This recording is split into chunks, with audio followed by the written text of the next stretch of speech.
Bonjour à toutes et à tous et bienvenue dans cette nouvelle vidéo où je vais vous montrer comment calculer la limite d'une suite en utilisant le théorème de comparaison.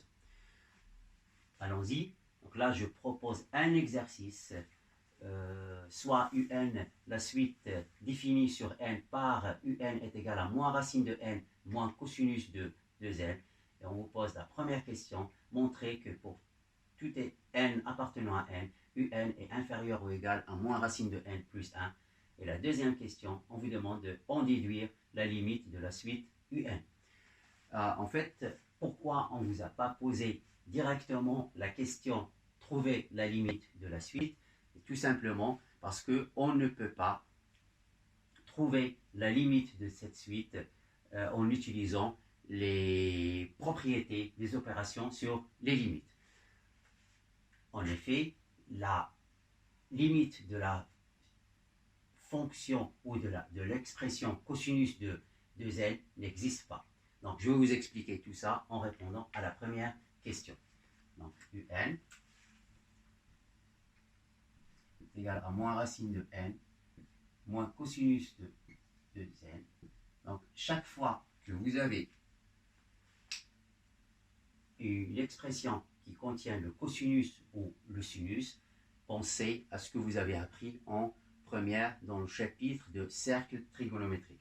Dans le chapitre de cercle trigonométrique, vous avez appris que quel que soit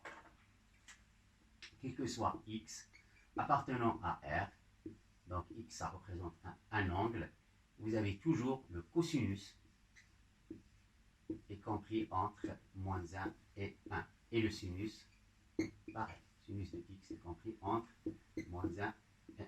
Donc là, je fais le rappel sur le cosinus, donc un CT, je trace le CT, donc un CT, un rappel de CT, CT c'est un cercle trigonométrique de rayon égal à 1.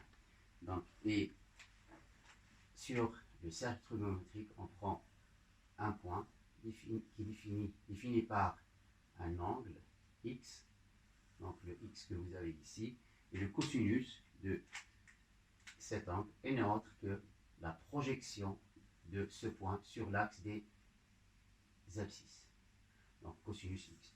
Donc là, on voit que lorsque le cosinus, donc ça c'est 1, ça c'est moins 1, lorsque l'angle augmente, le cosinus, la projection de ce point, il décroît jusqu'à arriver à moins 1. Et après, lorsque l'angle augmente, continue à augmenter, elle croît jusqu'à la valeur 1. Donc le cosinus varie entre moins 1 et 1. Donc ça c'est ça. Et pour le sinus, c'est la même chose, sauf que c'est suivant l'axe des ordonnées.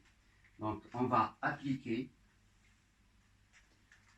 cette propriété pour x est égal à 2n. Donc cosinus 2n est compris entre moins 1 et 1. Et après, nous, on veut encadrer UN. Donc, encadrer UN.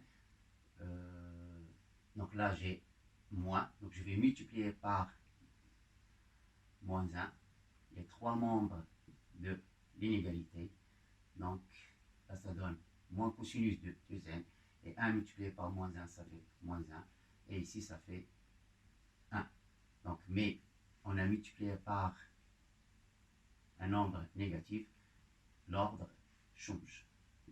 Ce qu'on peut écrire avec moins cosinus de 2n et inférieur ou égal, si on veut utiliser inférieur ou égal, là, le moins 1, il va changer de place et le 1, pareil. Donc, pour arriver à UN à partir de moins cosinus de 2n, donc il suffit de enlever racine de n pour les trois membres. Donc ça fait moins racine de n, moins cosinus de 2n, et pareil, moins racine de n, moins 1, et moins racine de n, plus 1. Donc là, c'est un inférieur ou égal à moins racine de n, plus 1. La même chose, moins racine de n, moins 1. Donc, dans la première question, il nous demande de montrer que un est inférieur ou égal à moins racine de n plus 1. Donc, ce qui est là. Donc, on a fini la question numéro 1. Maintenant, passons à la question numéro 2. Donc, la question numéro 2, on vous demande en déduire la limite de la suite un. Donc, qu'est-ce que veut dire en déduire? En déduire des questions précédentes, on va démontrer, déterminer la limite de la suite un. Donc, on va partir de un inférieur ou égal à moins racine de n plus 1. Donc, et je vais tendre n vers l'infini de un. Donc, et l'inégalité ne change pas. Donc, ça fait limite, puisque n tend vers plus l'infini de moins racine de n plus 1.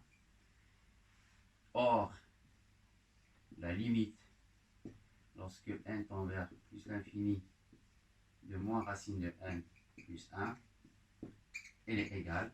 Donc là, on a n qui tend vers l'infini. La racine de n, il tend aussi vers l'infini. Et 1, elle est négligeable devant l'infini. Donc, et comme on a un signe moins ici, donc ça tend vers moins l'infini.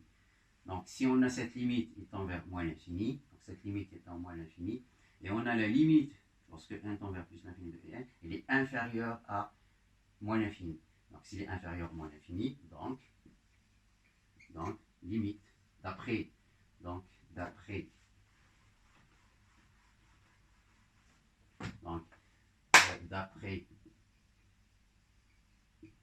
théorème de comparaison, limite, lorsque 1 tend vers plus l'infini de un, elle est égale à moins l'infini aussi.